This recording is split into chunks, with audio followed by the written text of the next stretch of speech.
get busy.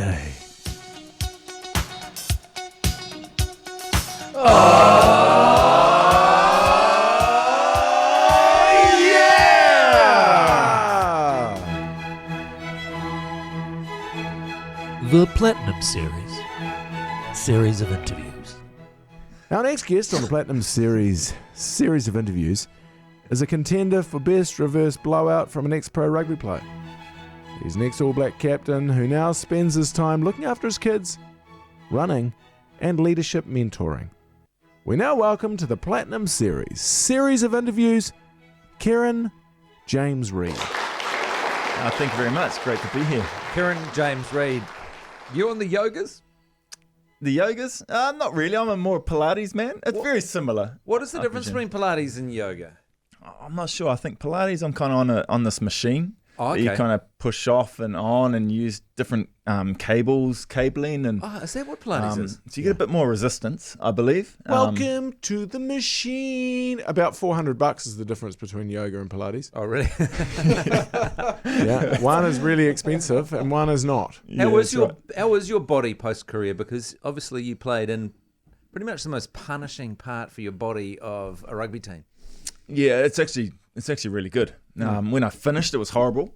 Knee was no good. Basically, back was broken, everything. But yeah, it's right now it's feeling great. Obviously, not getting punished, I think, really helps. Yeah. But exercise, dropping a bit of weight, probably helps as well. Yeah, as Jerry said, you've had the reverse blowout. Most rugby players post-career just blow out because they're still going to the same trough, aren't they?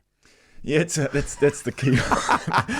You don't want to keep going to the trough. There's got to be a point where mentally you have to flick the switch. I think that's it. Otherwise, you just keep eating. Yeah. And so, I think you just have to flick the switch, say, okay, it's okay to train and then not eat, like maybe just don't eat for a few hours or something. I was at a yoga class last night, my first ever public yoga class, and I was a little bit nervous to go because I thought it'd be a lot of women, and I've got a really creepy moustache at the moment, and I was worried that I'd look like some real punisher. That's the kind of guy you wouldn't want to be in a yoga class with. And so I felt a little bit nervous. But the first person I saw when I went into the class was an ex-All Black. He was there, massive. Well, who was it? Well, I don't know. You can't tell or not? No, you can't. Of course you can. No, I can't because it's outing someone he might not want to do it. I'll just show the picture. See that? That's who it was. Yeah. I don't know why you can't say that. Why? Because someone's going to a private class. It's not for me to go in there at the back and say who it is. It's not Alcoholics Anonymous. I mean, it's going to a yoga class. Yeah, There's but this guy's shameful about probably maybe done this for a long time, I presume. Yeah. If I looked at how he played and how his kind of values on things and what he did, yeah, I don't think it'd be that much of an out. He definitely gave it a hundy. Yeah. Yeah. He probably needs I'll just say Doug Howlett. Was it Doug Howlett? No, I'll just say flanker and leave it at that.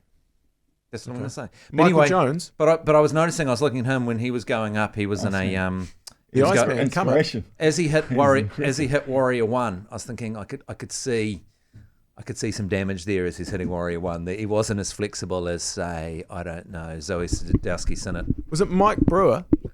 Wasn't Mike Brewer. Wasn't Smoking Joe Stanley. Smoking Joe Stanley. He's looking hot. Smoking Joe. He's Stanley. looking bloody good. Eh? Is his mo as good as yours still or not? It's better. It's better than mine. Mine He's looks kind of like lost the mo. He's lost the mo. Smoking Joe. Yeah. Smoking Joe lost the mo. Yeah. Smoking Joe's. Is he growing it back again? He had lost the mo. I feel like he could grow it back in a day. He's kind of like G Lane. G Lane can shave his mo, and then 3 days later he's got another one. You think he should keep the mo? It should be there for life, really. Well, he's a great New Zealander, Smoking Joe, and he's a Ponsonby rugby man, and old school, one of the greats from Ponsonby. And my son plays for Ponsonby, and so we're down at the Ponsonby Rugby Club, and Smoking Joe's down there, he's having a beer after the game in the club rooms. And I said to my son, "See over there, that's Smoking Joe Stanley." And he said, "Oh yeah, who's that?" And I said, "He used to play centre for the All Blacks, 1986, 87 through to sort of the late 80s, early 90s." I said, "Now that guy didn't really miss a tackle maybe in his entire career and knew how to straighten the attack. He was just constantly straightening the attack." And then I went home and I played him videos of Smoking Joe Stanley. There are no videos of Smoking Joe Stanley. Yeah, it's very hard to find on YouTube. Smoking Joe Stanley's greatest straightenings of the attack. Yeah, he was doing the hard work, but not the glamorous work. He ran the centre channel. Yeah. He really took it. It was needed back then, eh? Like Oh, you man. actually had to just go very straight, and actually the catch and pass from there was probably pretty impressive too from Smoking Joe. Like to get your wingers away, he had some pretty impressive wingers outside him. He did. You know, He put them away. Yeah, he did. He did. That's your job. Yeah. That is your job. And put to them away. tackle. If I can just take this back to moustaches, you've run a bit of a Dastardly Dan moustache in the past, haven't you? Yeah. When you've grown a moustache, you've let it sort of extend out like on the sides a little bit, haven't you? I kind of have to because of my complexion, especially above the lip. Yeah. That isn't very strong. It's my worst part of my facial hair, and I do have pretty strong facial hair. I would have thought, but it's very blonde gingery. Oh yeah. Because you're not actually a ginger, are you? No, I'm not. And yet really, but I'm looking at a picture of here, and you grow a ginger moustache. yeah, I grow a ginger moustache. I do. So that's why I have to just extend it out because you can't really run a cropped ginger moustache, if you know what I mean. So you can't. You've got to. It's not much of a statement, a ginger moustache. It's almost the same colour as your skin. Exactly. Yeah. So if I just run the moustache, it gets lost pretty quickly. What are some of the great moustaches of New Zealand sport? We must have gone through this. Of course, there's Richard Hadley. There's Richard Hadley. I mean, going back in terms of All Black moustaches, you'd be looking at Joe Stanley. You'd be looking at Bernie Fraser. Bernie Fraser ran a great mow. Did Stu Wilson run a mow for a while? I feel like he did. Terry Wright is for me. His mow was. Oh, he's wow. Flying down the wing. How gutsy was Terry Wright playing for the All Blacks, being 45 kgs? Like, how gutsy was he? That's a man that he wouldn't have blown out post-career, would he? Because he had nothing to blow out. No one's ever seen Terry. Where is Terry Wright? I've never seen Terry Wright. He's probably still running or getting blown over by the wind or something. But an inspiration, Terry Wright, as a white guy watching him play for the All Blacks. And it's pretty impressive seeing him. So Yeah. Alan Hewson? Was Alan Hewson? I feel like Alan Hewson was running a mow there for a while. Huey. Yeah. else? We don't have Richard Lowe? Yeah, Richard Lowe. But post 2000, you probably don't. I'm trying to think of who I played with. No one's running a mow. No Here you one. go. That was the anti-mow time. Yeah. Here you go, Terry Wright, an accountant who works in Tokyo, Hong Kong, and Singapore. The Terry Wright. There he goes. Terry Wright Rugby Union. Yeah, it is. yeah, Yeah. Is that really him? Yep, 6 foot tall. He was played at about 75 kgs. Oh, that's Didn't look. rubbish. That's a That's that's rubbish. He was He made 65. that up. 75. Get out of He town. made that up. That's the opposite of Zinzan Brook, who used to say that he was 99 kgs when he was playing. There is no way. I mean, Zinzan Brook's head weighs 99 kgs. There's no way he was 99. Well, that was Jonah Loma as well. Always had the same weight, didn't he? Yeah, He was 118. 118, but sometimes he was 130. Yeah. What were you at the peak? What were you at your peak? Oh, probably 111. So not or 112. So not massive, but big for myself, I reckon. Was that a struggle to get to 112? Yeah, it was. Yeah. So I was probably, I reckon 110. I was probably at my best. Okay. 112, you could get away with it.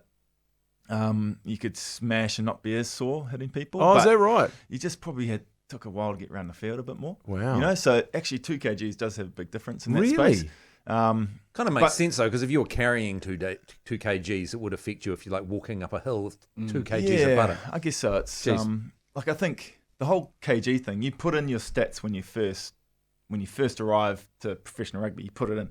So I was 105. I was 105 till basically I finished. I think so it stayed in the Crusaders program as Kieran Read 105. Is that right? Yeah. It took a while for it to change to 110. I think it just gets chucked in there. Someone's like, "No, I don't want to do my job again. I don't need to go and ask." Oh, people. so when I'm saying the weights of competing scrums, that's not necessarily true, because I'm always like, as a commentator, I can only go by fat. I don't know anything at all, so I'll go, oh look, they're a bit heavier, a bit heavier. The Crusaders. Yeah, it's but that doesn't mean shit. It doesn't mean crap really. And I think also too, if you think about it, like there's 10 kgs difference over 8 guys. Like what's that? Yeah, 20 kgs difference. Does it make a difference? Yeah, probably. Maybe it does, but especially if it's just someone's rocking a big fat gut, that's not actually helping with anything. That's kind of it. That could be it. And you do pay notice to those big packs around the world. Like I remember when I first kind of came up against the South African pack for the first time in the Crusaders jersey, and like I wasn't a big guy then, and you're looking up to these guys who are men, like genuine men, and you're going, how the hell am I going to face these guys? And I was just like in awe of them, eh? Like, I think there was AJ Venter. Oh, yeah. It was the Sharks at the time, so like they had a pretty impressive back row. And one of the best things I take from that first game I played against him, he smashed me in this tackle, drove me to the bottom, and then he's like, Gagoosh. yeah, he's like, it's not schoolboy rugby now, Kieran. And it's like, that's what he said to you. He said Kieran, yeah. It's not schoolboy rugby now, Kieran. I was like, is it? It's like, but I was like, man, I walked away. I was like, jeez, that's awesome. He knows my name. So I was like, yes. And so it was like a real like backhanded compliment that I took, and I was just like, how good is this? Are you sure he said Kieran and he didn't say kitten? It's kitten. So maybe it was kitten. Yeah, kitten. Like, Was that Super 12 days? Was yeah, that... Super 12. I think 2007, my debut year, and we went over there like second year. We had no All Blacks playing. There was the controversial rest and whatever it was. All Blacks rest World Cup.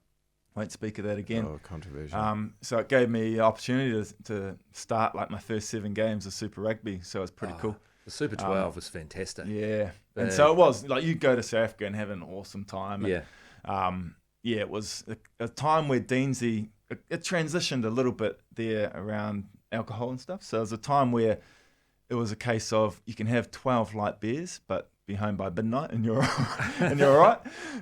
Whereas you not now, obviously. But yeah, so it was just transitioning from kind of like full strength to going to light beers to then probably in a few years later it was like, no, you can't even do that. So Well, that's interesting. You must have been, over the course of your career, is the time where sport changed from men playing sport to athletes playing sport. Yeah. Right? Especially you see it in cricket now, as every person on the cricket field is in unbelievable shape compared to what you could get away with.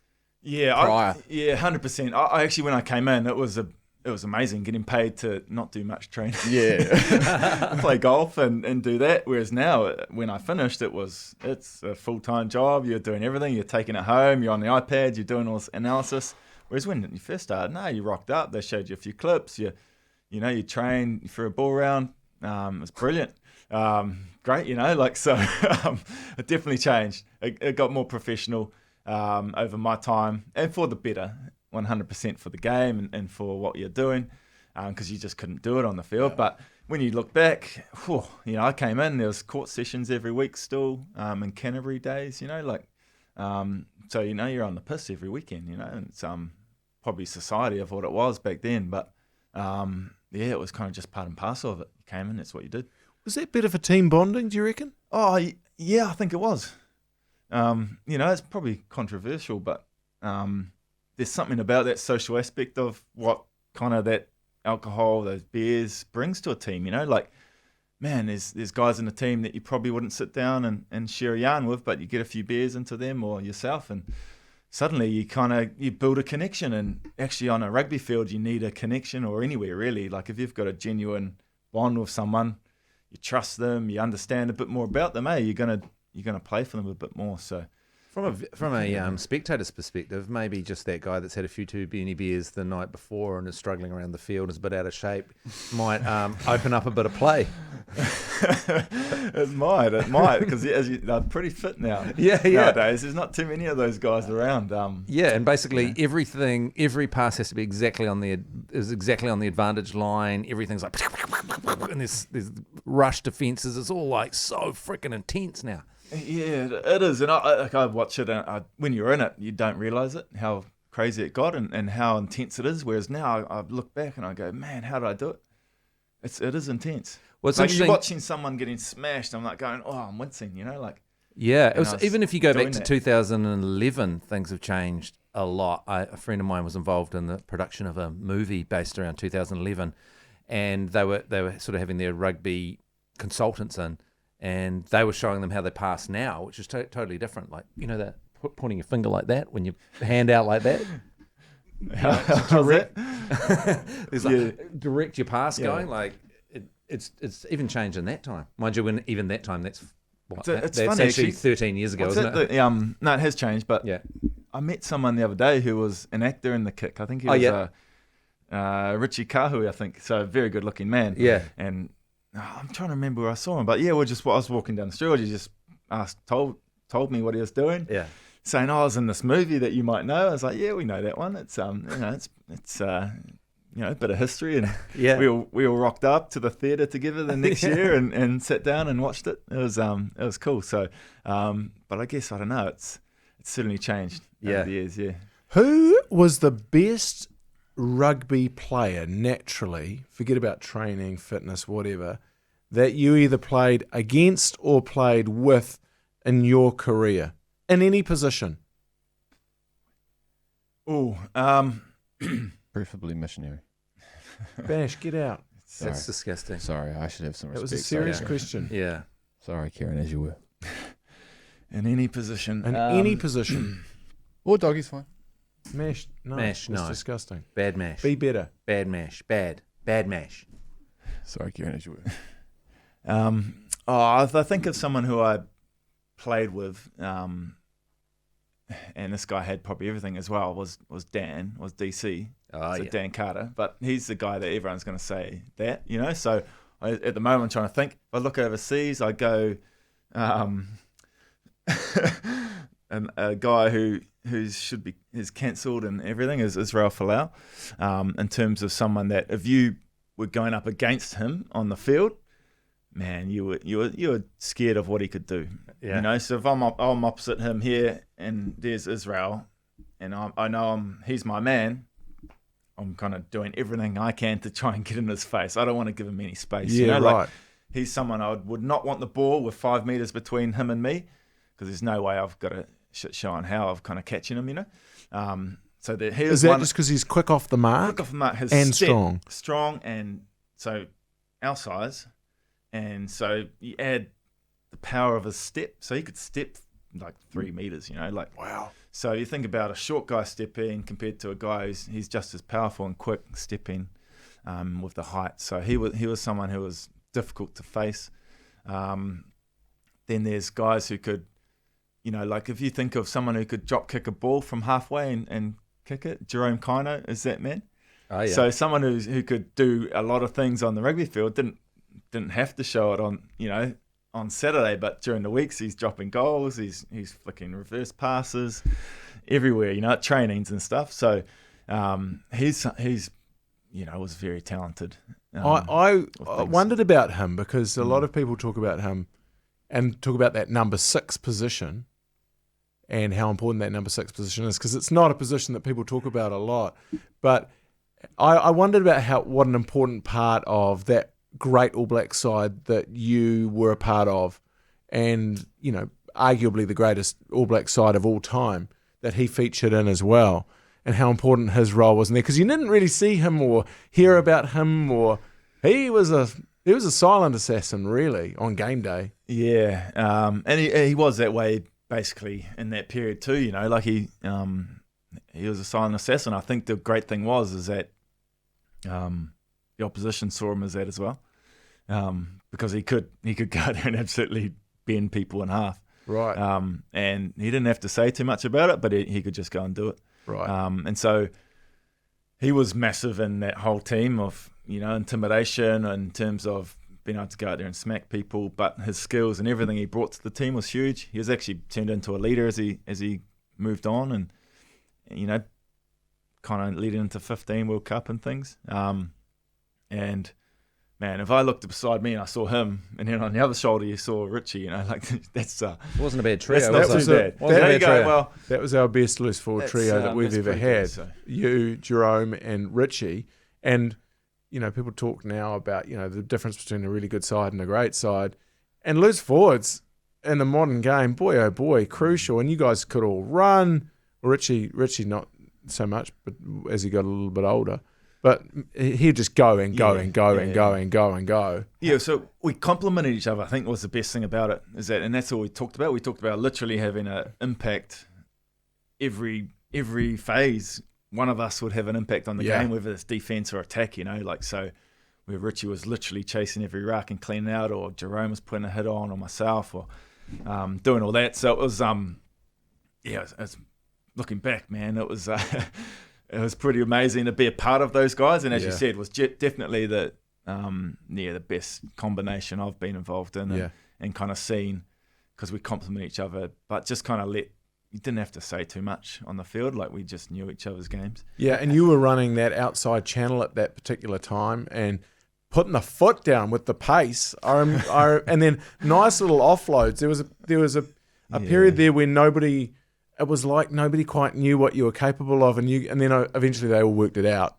And they started trying to shut you down. You guys changed ball handling in a forward pack. Yeah, like that team, like it was insane. That all of a sudden forward packs were offloading and there were decoy runs, and it was insane. That was a good time. It was a good time because it did change the game, and it's norm now, for teams. Maybe not the offloading as much, but definitely the passing. Risky. Well, risky. Yeah, you don't want to give away possession, but I think that's the way to unlock defensive. You talk about how kind of it's getting a little bit that way. Defense is dominated. So we went through that whole attack phase that the All Blacks did, and it changed the game that way. And then suddenly teams thought, we've got to defend a different way, and now defense is just dominating. And I don't think it's that great for the game, but it is what it is. How important is to knock C's on their backs? Excuse me? Not what? Knock C's? Yeah. What do you mean by C's? Put cunts on their back. You know what I mean, how important is that for a team? We get to beat that. Well, it is important. And how do you feel about this new term around that, the gagoosh?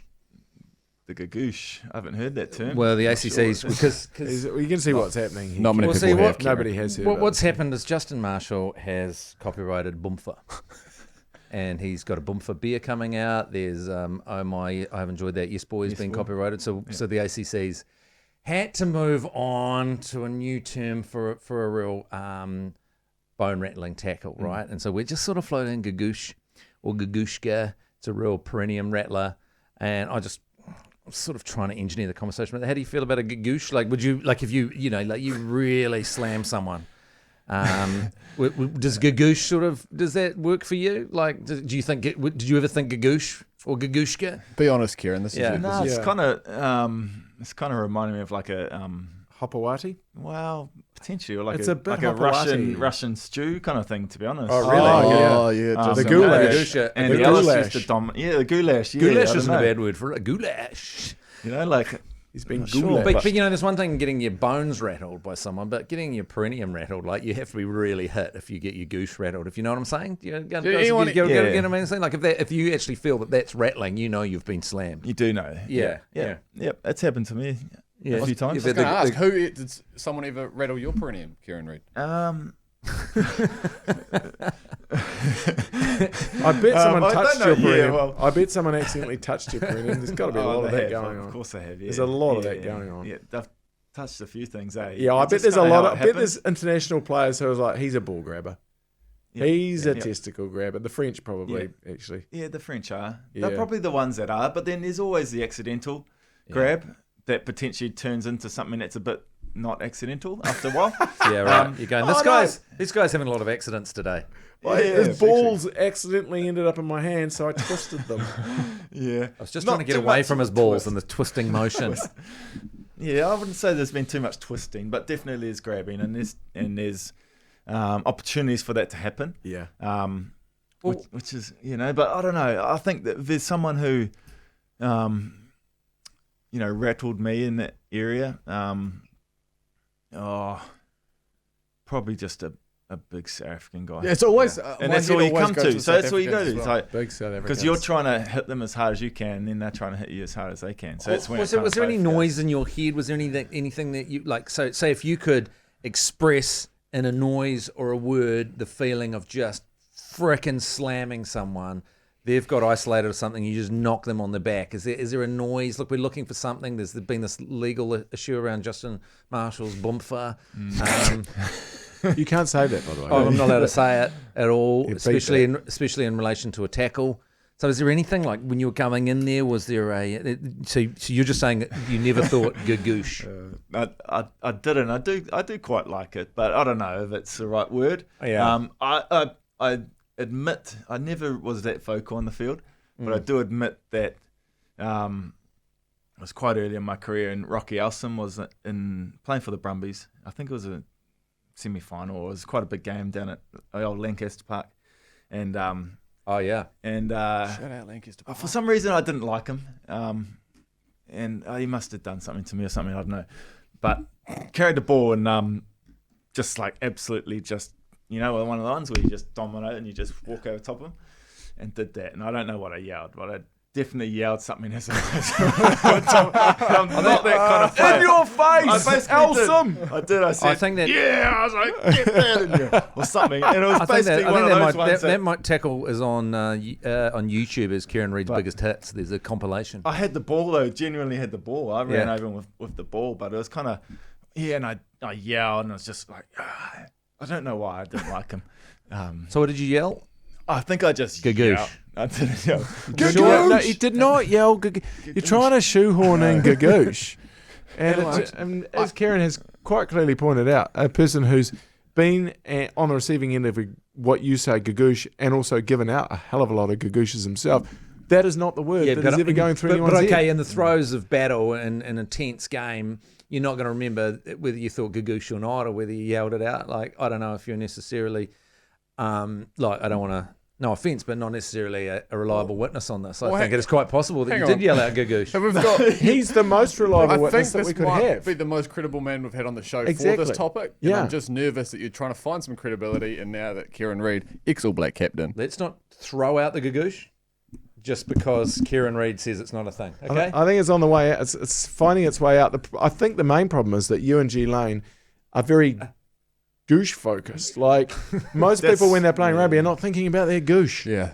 Yeah. That's a good point. And of course, there was a time when We are perennium focused. G Lane was playing and someone tried to insert their finger up his Well, no, it did. backside and then ended up putting his rugby shorts up his anus. Yeah. There was that time, and I think as a result, that particular man went on to play for Samoa. That's as well. right, He he was a did. Samoan international. he did. Yeah. Not G Lane No, G Lane. G never Lane played for did Samoa. not play Did for not Samoa. play. But I tell you, G Lane could tackle in his day. G Lane, you knew when you got hit by G Lane, that was the strength of G Lane's game. No, it was certainly not a running game for G Lane. He's big defensive game. You ever ran it Low- straight at G Lane, Kieran Read? No, I haven't. But is he a low? He'd be a chop tackler, would he, or is he? He wrestler? came quite high because he played a bit of league, G Lane, and at one stage there, G Lane. I know that seems strange, but G Lane, he played a bit of league on Sundays, and then he was in the first 15, and he was just hunting for high hits. Yeah. There's those. I had a guy like that in my first 15 at school too. That Stu Kett was his name, and Head high specialist. yeah, he's a drummer in the band, the Situations, but Nice. a head high specialist who would purposely go and he'd kind of record his game by how many fingers he maybe broke or something in the opposition. Like, Yeah. it's kind of he didn't do it. He didn't touch the ball. He didn't want to touch the ball in the whole game. Yeah. Right, yeah. But he played kind of blindside, like that kind of guy. Yeah. The Vikings had these people, they were called Berserkers. What would it be like playing, like going for the pool Berserker? Have you heard about the Berserkers? That's where the word berserk comes from. Certain amount of Viking troops would just take mushrooms, strip naked, cover themselves in goat's blood, and just run out there and try and F people up. Yeah. And they didn't know what was going on. It kind of worked and kind of didn't. Sometimes they'd end up attacking a tree. Sometimes they'd attack the enemy. Sometimes they'd turn around and they'd attack their own people because they didn't know what was going on. So, It sounds like a Sunday night at the Wells house. yeah, it is a bit like that. The Berserkers, when G Lane the would attack his mushrooms own part of players. it anyway. G Lane was just so keen on rucking. Yeah. Back in the Ah, day, the this rucking, yes. this is when you Yeah. could ruck, Yeah, and this is yeah. the 90s, Yep. and rucking was in favour at that stage. And G Lane would just, that's the danger of having a guy like that in your team. You come away with ruck marks everywhere. It's He like that didn't was care not the who he was opposition. rucking, That yeah, was no. that was him. That was just stand all over you. And he'd do that thing where he'd like if there was in those days like So a collapsed G-Lane. maul would turn into a ruck, and the ball was still alive at that point. They start mountaineering. You had to clear bodies, and you cleared bodies with your feet. That was the main thing he did, and Over the top and drive you out the back. he'd be It was that's the horrific. main thing he practiced, rucking. Oh man, rucking. Yeah, he was. You're right. He was no interest in the ball. Like the ball, there might as well not be a ball on the field for people like that. You never saw me on the back end of someone else's ruck.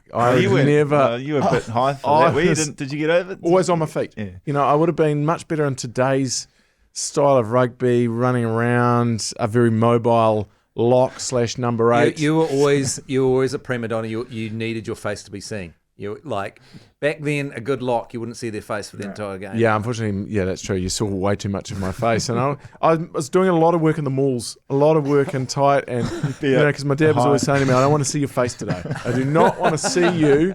If I'm seeing you on the field, there's a problem." Even in lineouts, he didn't want to see me in lineouts, so I'd sort of cover my face down and then sort of, no lifting as well. I had a similar problem. My dad didn't want to see my face. We talked about this bit, how he'd reverse into the car park and face out the other way, not get out of the car when I was playing. What about I assume he was watching the game in the rear view, and he just thought there was a good view of the son playing in the rear view. in your household, Kieran?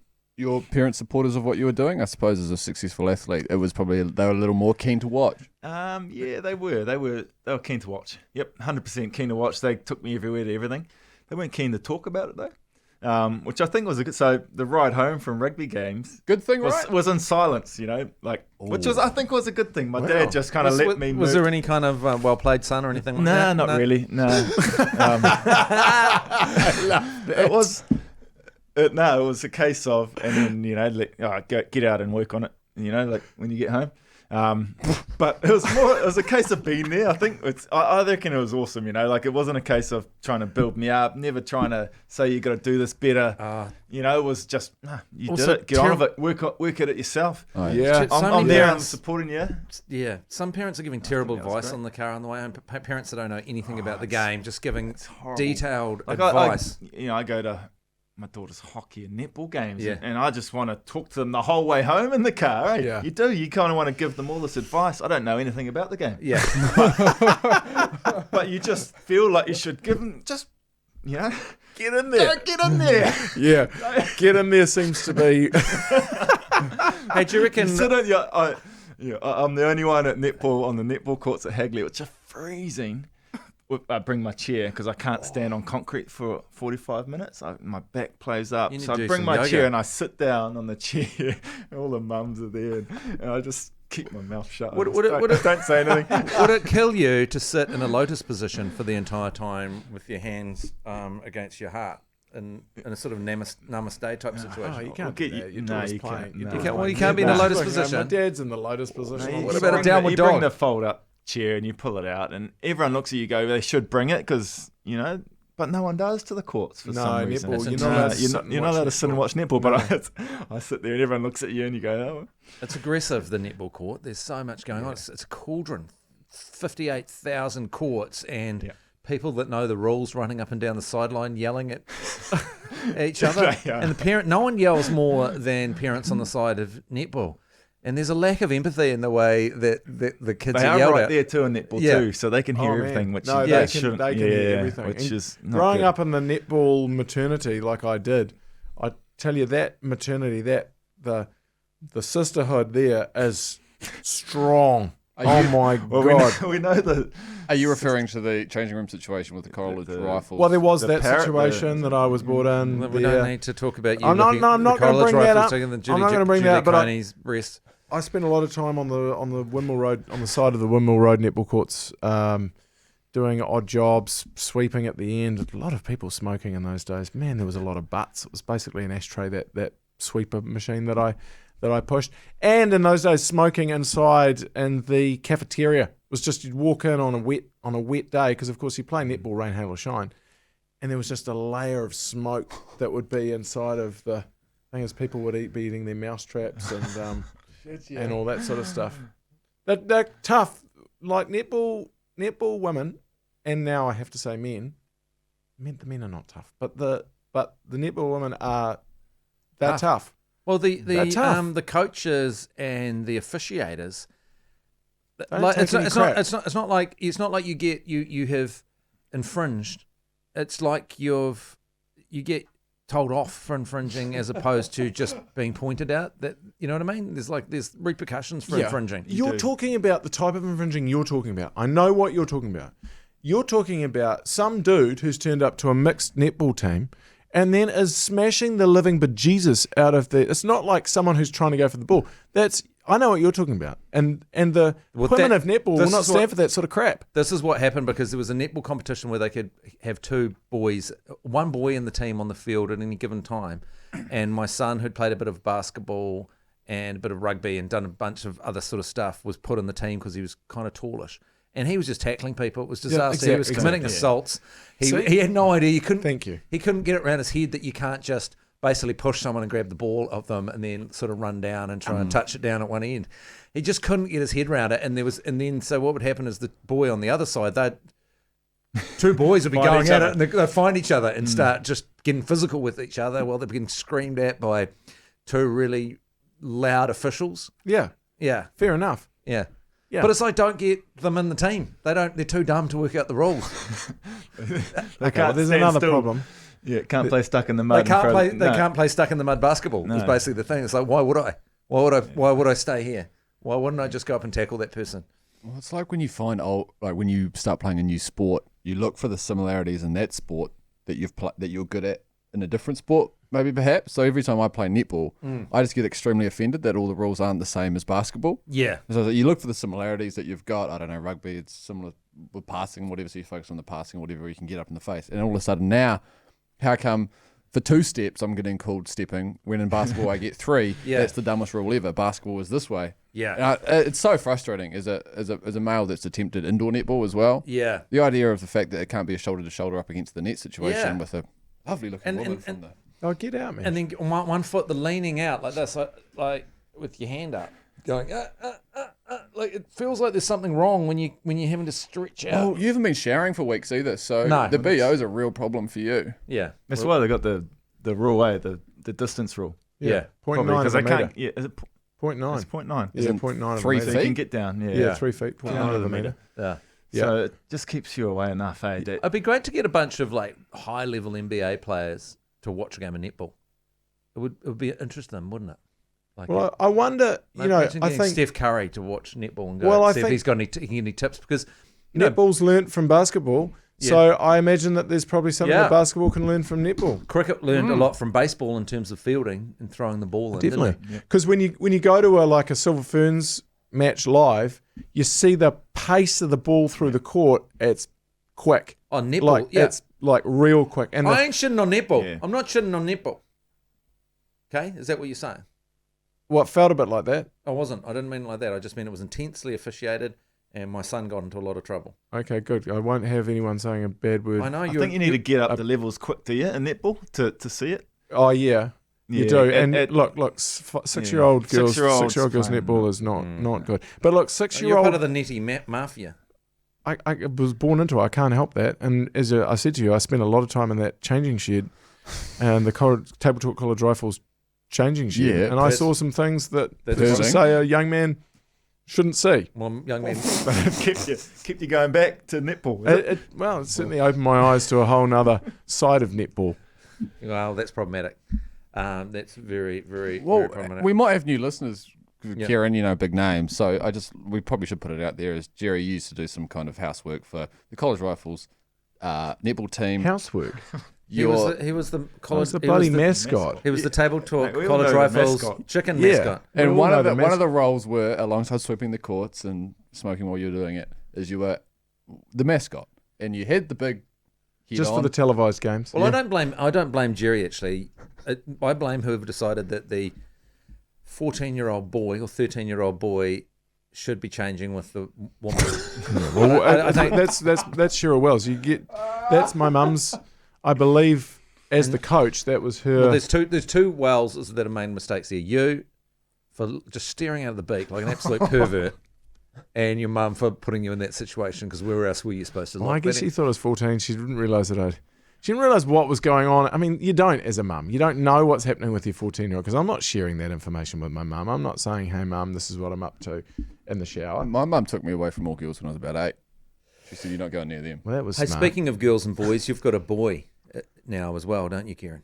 I do have a boy, yes. Yep, Yeah, he's are a bit you- young. He's are 6 you- years old. Are you gonna because there's I wanted my kids to play music because I was in bands and stuff, and so was their mum, and so from a very young age we got Charlie a full drum set when he was 2.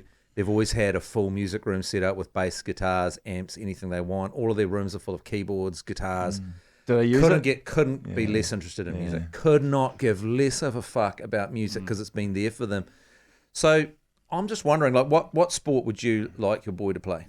Oh, I wouldn't want him to play rugby. You wouldn't want him to play rugby. If he does, it's fine. He can do it.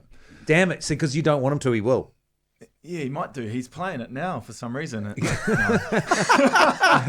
So my wife, who said there's no way he's playing rugby, signed him up to Ripper Rugby. So I'm like, yeah. So what's he up to? But what he does do is he plays in this team of actually a academy of All Blacks and Crusaders. So we've got a Whitelock, we've got a Dag, Oh, wow. we've got a Franks. People be stoked when they turn up and you guys are on the We've got a sideline. Todd. We've got a for now. We've got all the Taylor.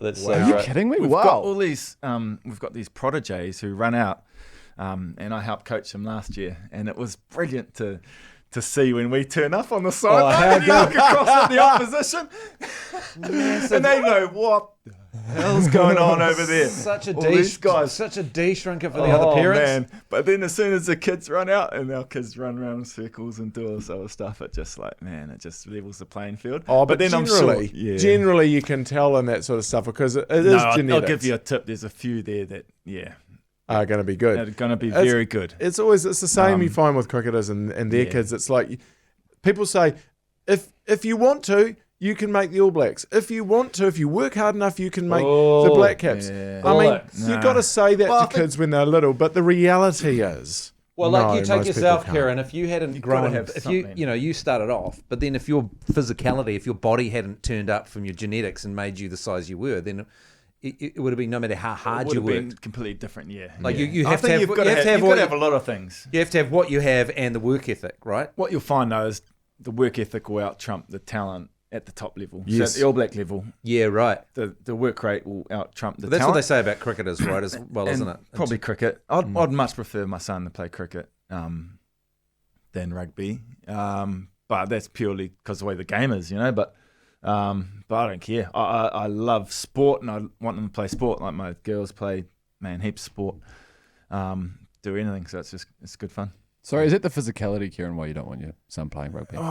Good question, Mesh. Yes, because you know what it takes. I know what it takes. Yeah, man. I actually know too. Like he's the worst thing was if I love him to play if he just wants to go play first 15 or go to the parties and do all that because that's the best part about it. But if he goes on and suddenly he becomes good and he's suddenly son of and he's this guy and I'm like going, no, I don't Yeah. don't want that on right. him. But you know hey, what? if You know what, Kieran, the way you are, I don't think that. I bet your kids don't feel any pressure from you, and I think it actually ultimately comes from the parents, because then when they do get to that other point, they've made it there because they've made it there, and it's not because of you. And But this is kind of what I was getting to. That I said before. If you don't want your son to play, get really involved. Be as involved as you can. Push him. Get him up early to actually, you're trainings. right. So because yeah. I'm the opposite. I do nothing, in terms of sport with them. And That's what they love. I think parents. so- I think parents should turn up less to kids' sport because it's their own thing. Like my son played cricket for a while, and I came along, and he was doing quite well. Yeah. And then he found rowing, which I can't go to, yeah. and I don't want to go to because I don't have binoculars, so I can't see what he's doing. And God, he loves that because it's his freaking thing. It's his thing that he gets away from his parents, and I don't know anything about it. And I think that's an important thing. It's kind of like what you're It's saying kind with of what your my dad would have. Yeah, like he was He's there. supportive, He's but- supportive, but he didn't push me or didn't. Yeah. He's not you know? going. No. You embarrassed your family today, Kieran. Yeah. You embarrassed us. That does not make you want to freaking do it. Shit. That's No, a it's, sign. The sign That's swapped a sign. over. Okay. Thanks, Kieran. We need to wrap this up now. But thank you so much. This has been a great chat. It's been a I've great really chat. enjoyed this, as I do enjoy chatting to you every single time we chat. So thanks for coming along. No worries. I'd like to apologise for Jerry and Mash. They kind of ruined it. They kind of ruined the podcast. I feel like You I did- ruined it. I feel like I did quite well there, actually. I think you guys ruined it. I don't want to say Mash did do okay in patches, but you're also Well, bad he in ruined other it with bits. he ruined it with the missionary and the doggy. Oh, that's comment. right. So that was a bad bit. And then Yeah, there's some sorry, good bits Kieran, there right. too with some questions, but overall It's you're a North probably Can zero. everything. I came in Yeah, here. That's on me. I that came one. into this That's on pod me. and I wanted to get an endorsement for the gagooshka and the gagoosh, and I got it. And so I've succeeded. I've got Hang on. the official, Matty. the official. No, and Kieran Read gagoosh. Ask goulash, but No, There's see, there's no endorsement. you tried to add some credibility with Kieran Read's name attached to the. He didn't say he didn't like the gagoosh. I'm pretty sure he did. If we can It's find that just too tape. polite to say that he doesn't, but still. We'll just finish off. Do you like the gagoosh? No. That's a good place to Damn be. it, I Thanks, should have Jeremy. asked that. Too definitive now. Hodaki Breakfast with Matt Heath and Jeremy Wells. Radio Hodaki. Music that rocks.